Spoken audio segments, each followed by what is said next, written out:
It's felt like forever. Really only been, I think, 6 days, something like that. It's March 11th anyways, and the Cubs have finally won a spring training game. We've waited a while, and that flag behind me finally has some truth to it. Cubs win 4-3 over the Dodgers.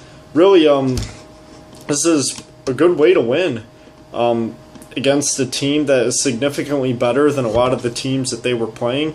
This is a team that, won the NL West last year, gave the Cardinals a run for their money in the playoffs, and a team that they might end up meeting along the way to try and compete in the National League.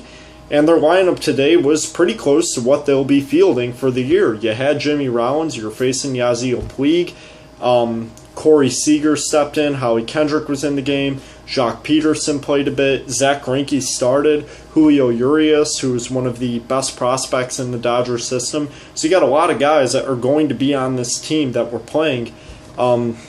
So it's really good to see the Cubs emerge with the win, and not only that, it was tied for most of the game. They get the run in the bottom of the 8th. That's what you like to see. So as far as the Cubs go, Dexter Fowler 0 for 2, Matt Caesar 0 for 1. Anthony Rizzo finally picks up a hit and a run.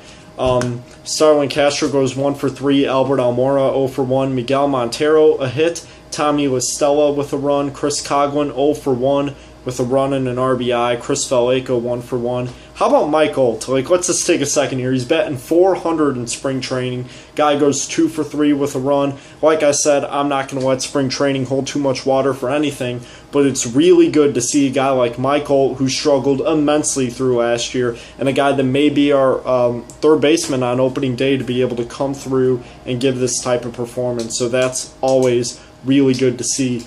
Ryan Sweeney ends up going 1 for 2 in this matchup. You got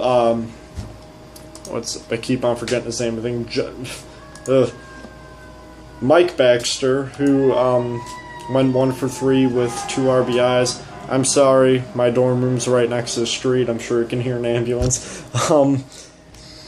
So, yeah, not really that much else going on, except I am going to rant a little bit here because, after all, that's what I do, and it will only continue during the regular season. But I still fail to understand why Brian Schlitter is a Major League Baseball pitcher. He should be cut in the first round of cuts. He allowed all 3 runs of the Dodgers. It's really embarrassing in my mind that this guy continues to play baseball, and that after, he struggled a bit last year, but this year he's just been flat out dreadful, and I can't stand to see a guy like this on the Cubs anymore. He's easily replaceable. He cannot be on this team, plain and simple. So there has to be action taken to be able to go against saying he should be cut from the team. There's no way that he should be on the roster on opening day, or really on any of the rosters for the Cubs. I don't even want to see him in Iowa.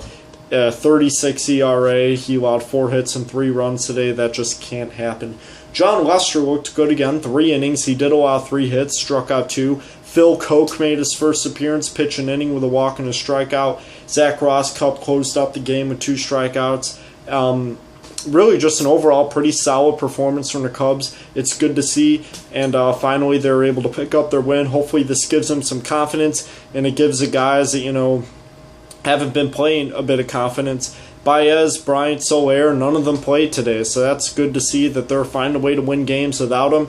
Hopefully they'll come in tomorrow's game, and you'll see a bit more at that point. But other than that, that is all I have. We do a vote from Clark and Addison. For the first time this year, we get to say, hey, Chicago, what do you say? The Cubs finally won today. So that's all I got, and I will see you tomorrow, Cubs fans.